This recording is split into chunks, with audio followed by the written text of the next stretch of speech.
ہر مرحلے پر مقابلہ ہے. آپ صرف اللہ کا بندہ بننا چاہتے ہیں، 3 مقابلے کرنے پڑیں گے. سب سے پہلے کس سے مقابلہ کرنا ہوگا؟ اپنے نفس سے. وہ جو کل شعر سنایا تھا کہ مسجد تو بنا دی شب بھر میں ایمان کی حرارت والوں نے، من اپنا پرانا پاپی ہے برسوں میں نمازی بن نہ سکا. کوئی شخص رشوت پیش کر رہا ہے، حرام شے ہے، نفس کیا کہتا ہے؟ لے لو. کہتا ہے کہ نہیں؟ اور بڑی پٹیاں پڑھاتا ہے کہ یہ سارا تقویٰ کا حیضہ تمہیں ہو گیا ہے، فلاں حاجی ہے، فلاں وہ ہے، وہ بھی لیتا ہے.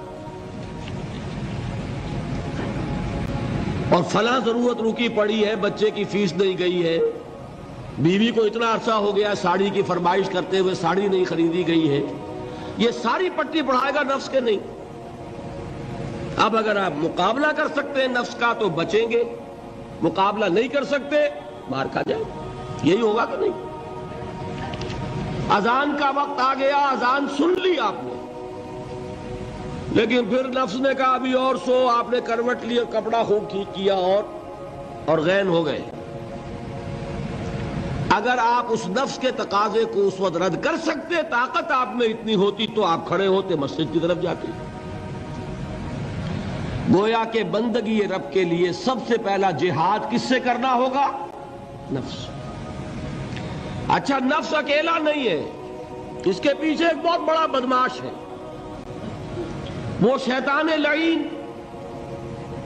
وہ اسے اکساتا رہتا ہے، پھونکے مارتا ہے. الذی یوسوس فی صدور الناس، اشتعال پیدا کرتا ہے، پٹیاں پڑھاتا ہے، برائی کو مزین کرتا ہے، بے حیائی کو فیشن کا نام دیتا ہے، ناچ گانے کو وہ کلچر کا نام دیتا ہے. یہ سارا کچھ کر رہا ہے. تو اگر شیطان سے مقابلہ نہیں کر سکیں گے تو اللہ کی بندگی کر سکیں گے. تیسری چیز، معاشرہ بگڑا ہوا ہے. بگڑے ہوئے معاشرے کا ایک دباؤ ہے آپ پر. یہ بالکل ایسے جیسے ایک ہجوم ایک طرف جا رہا ہو تو ادھر جانا آسان اور مقابلے میں جانا بہت مشکل، زور لگانا پڑے گا نا. تو معاشرے کا رخ کچھ اور ہے، آپ کا رخ کچھ اور ہے.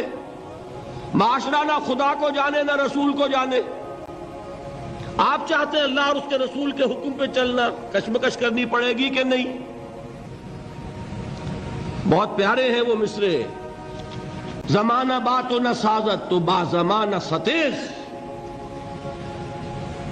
زمانہ تمہارے ساتھ اگر موافقت نہیں کر رہا، زمانے سے جنگ کرو. اور بے غیرت اور بے حمیت اور بودے اور بزدل اور کچے لوگوں کا اصول کیا ہے؟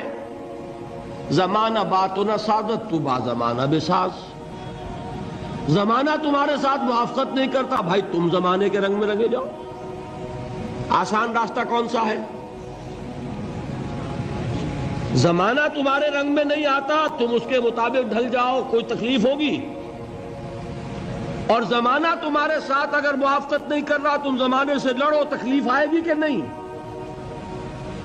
3 جہاد کرنے پڑیں گے تو انسان اللہ کا بندہ بن سکے گا. بات سمجھ میں آئی؟ اسی لیے جب پوچھا گیا حضور سے ای الجہاد افضل یا رسول اللہ، اے اللہ کے رسول سب سے افضل جہاد کون سا ہے؟ آپ نے فرمایا ان تجاہد نفسک فی طاعت اللہ.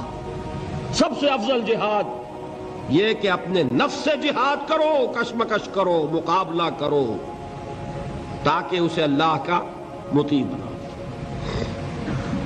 یہ جہاد ہے افضل الجہاد. پہلے میں نے کہا تھا پہلی منزل سب سے اہم، تو جو پہلی منزل کا جہاد ہے وہ افضل الجہاد. بالکل 2 اور 2 4 کی طرح کی بات ہے. اور اسی کو کہا گیا جہاد اکبر.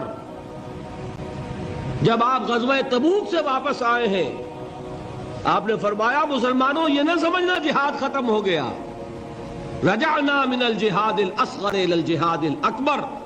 وہ تو چھوٹا جہاد تھا جو ہم کرنے گئے تھے کافروں کے خلاف، یہ بڑا جہاد ہے جو مدینے میں رہ کر ہوگا، ہر آن ہوگا۔ وہ تو کبھی ہوتا ہے کبھی نہیں ہوتا، یہ ہر وقت ہوتا ہے، ہر صبح ہوتا ہے، ہر رات ہوتا ہے، ہر شام ہوتا ہے، ہر لحظہ ہوتا ہے، ہر وقت کشمکش ہے خیر و شر کی، حلال اور حرام کی، صحیح اور غلط کی، زمانے کی روش اور دین کا تقاضا ٹکرا رہے ہیں۔ آپ اگر اس راستے پر پہلا قدم رکھیں ایک عزم کے ساتھ تو ہوش ٹھکانے آ جائیں گے، دن میں تارے نظر آئیں گے، 14 طبق روشن ہو جائیں گے کہ دین کا نام لینا آسان ہے، چلنا بہت مشکل۔ چمی گویم مسلمانم بے لرزم کہ دانم مشکلات لا الہ